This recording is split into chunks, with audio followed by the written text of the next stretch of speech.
This video will detail how to add shortcuts to your SharePoint sites to your File Explorer, which is this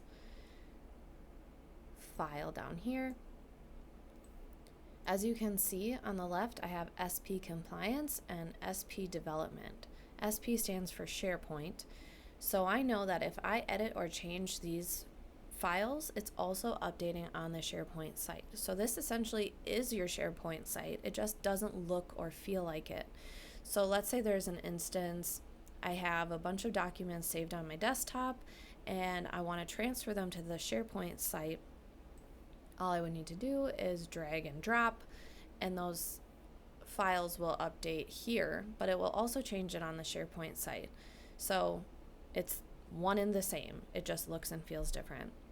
But this is a convenient way to get to those sites without having to go to the viewable page, to the SharePoint hub, to the site you're trying to access, to the document you're trying to access. It's just right here available on your computer.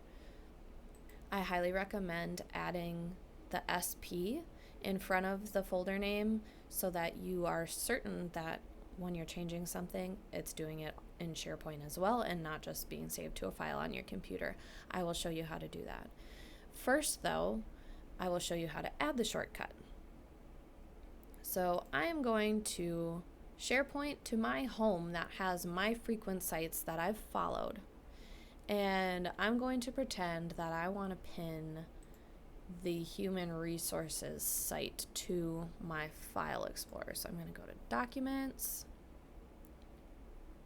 So now I'm in the Human Resources Documents. At the top, I see this ellipses. If I click the ellipses, I can add a shortcut to OneDrive.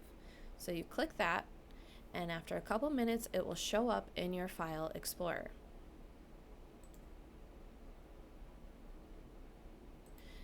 Now it added Documents Human Resources to my File Explorer. Let me go see if it's done yet. Doesn't appear to be. I'll give it another minute. So as you can see, this has showed up in my File Explorer as Documents Human Resources. Now I want to add that SP so I know that this is my SharePoint site. So at the top, I can rename it. So I have right click on the shortcut, and at the top I can rename. So then I can add SP HR, and that's how I'll know it's my SharePoint Human Resources site.